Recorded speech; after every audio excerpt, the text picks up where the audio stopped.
So you're looking to start an NFT project, maybe you're bringing your Web2 business into NFTs, and you're trying to ensure that it doesn't turn into a complete failure like some of the celebrities that we've seen, such as Chris Brown and Kevin Hart, who probably thought they were bulletproof coming into the NFT space and could release anything and it would instantly sell out. That is just not the case. In today's video, we're going to be going over why that is and how you can best prepare yourself to ensure that you actually deliver a quality project. We're going to jump straight into this one. I work with a lot of founders behind the scenes. I speak to a lot of founders and new project owners, and we discuss and advise them on best steps in terms of what they should be doing in the NFT space and how they can best structure their business to ensure that they are as successful as possible. Now, we do this through Unorthodox, our Web3 agency. We see a ton of issues and a ton of problems. One of the main issues that we see on a day-to-day basis is people coming in with just little to no idea at all when it comes to NFTs and when it comes to the overall NFT space, including the community. Now, this links directly in with supply and pricing. A lot of founders will come into this space thinking that, oh, there's a collection of these pixelated birds over here, there's 10,000 of them and they sold out for like 2 or 3 ETH.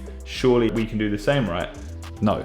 Now, unless you've done your research and you know who is behind the project of Moonbirds, it just doesn't work like that. Kevin Rose is a huge name and he is able to charge that amount because he has the follower base. Now, if you are coming into the Web3 space as someone who hasn't got a personal brand or hasn't had a business already, then you are going to struggle to charge a lot of money for a high supply project. Now, a lot of the time you see projects come into the space and try to charge a ton of money for a super high supply collection. You know, I reviewed a project the other day that was trying to charge 4 Ethereum for a 10K supply project. It's like 40,000 Ethereum that you're going to try to pull out the market in a bear market, by the way, with little to no understanding of NFTs. Now, I'm not going to name any names. You can go through my channel and find that video where I specifically picked them apart because it was just so ridiculous. But yeah, there is clearly an issue when it comes to supply and pricing. And that leads me on to my next point. A lot of founders put too much value in the art that they've invested in and the art that is connected to that collection, especially when it comes to 3D art. I'm speaking to a lot of founders right now that have amazing 3D art, but the utility and the actual use case for their NFT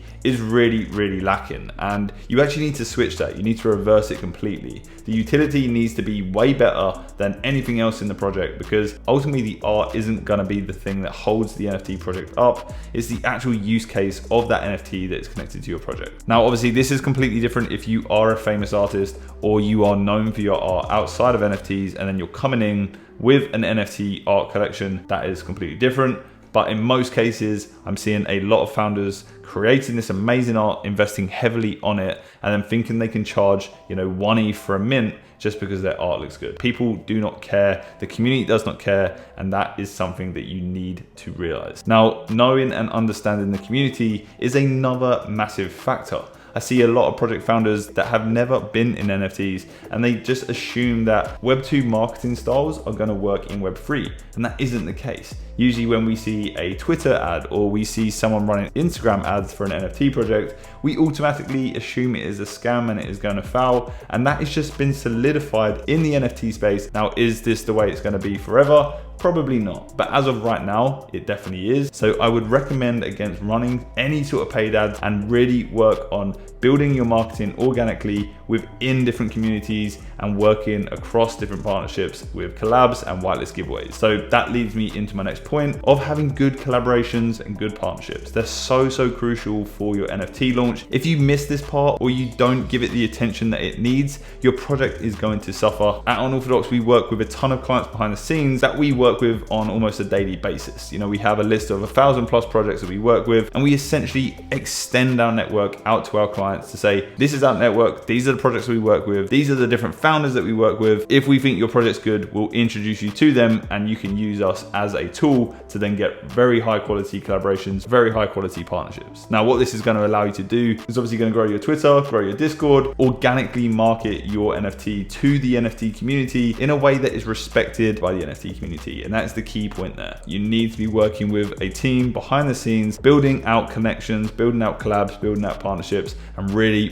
prioritizing that. I I'd actually say it's probably one of the most important aspects to any NFT launch. Now, obviously your NFT has to be good for this to work. If your NFT is absolutely killer and you're providing some mega utility, then the collabs are going to be 10 times more efficient. The word is going to rip through alpha groups. People are going to start advocating for you, hopping in your spaces, trying to promote you as well, telling their friends. So it really is a full package. And if your NFT project isn't good enough, then it's not good enough. That's just bottom line. Now, leading from that, we go into utility. Like I said, a lot of people care too much about the art. They aren't really looking at the utility. Now, I've actually fallen for this one myself. And to be fair, it is very easy to. With Zerk Pass, one of my NFT projects, which is a brand pass, we have whitelist giveaways, NFT alpha, tool access, all of that good stuff. And that's something a lot of projects do. They copy and paste different utility from different projects that are doing something good. Doesn't end up working very well. People get bored of that certain utility after a while once they've seen it a million times, and then they move on to the next thing. So the core difference with my pass is it's connected to me. So in a way, because it is a brand pass, anything that I do inside of the online business world, e-commerce, my personal brand, NFTs, my agency, it all gets fed into Zerk Pass, and that's something that can't be duplicated, and that's a unique utility that I have. So it's super important that you understand that the NFT that you drop has to benefit the user in some way. There has to be some utility there that isn't just a metaverse game or a play to earn game or another PFP collection or a pixel art collection. Like, reality is no one cares about that, and if that's why you're releasing an NFT project, then you're probably releasing it for the wrong reasons, and you don't actually have something of value to bring into the space. We've seen too many PFP collections without any real value that the space just doesn't need any more of them. Now, this next point is an obvious one, but I'm seeing a lot of people mess up on. You are only as good as the team that you hire. You cannot be doing everything yourself, and if you do, you will 100% trip up somewhere, and something will end up just getting neglected, and that can be the be all and end all of your project. Make sure you work with people that actually know what they're doing. Make sure you work with people that can actually help you and bring value to you, and make sure you start forming and building a team around your project that you can trust and rely on. This is literally a business. This isn't just an art project or some fun game. You need to structure it in a way where it is actually a business that can scale and is ready to accept new members into a community and help grow and market your product that you're hopefully then going to be able to launch and run for the next several years. Now, my personal piece of advice to you, if you aren't interested in NFTs and you aren't interested in sticking around for the next 2 or 3 years, I just wouldn't release an NFT project. It is not worth it. The amount of money that you make is not worth the bad rap and poor business karma that you're going to receive. We're seeing so many fake actors come into this space, release a project, make a shitload of money, walk away with millions, and yeah, move on to the next best thing. And you know, although it does work, there is a ton of opportunity to actually provide value in this space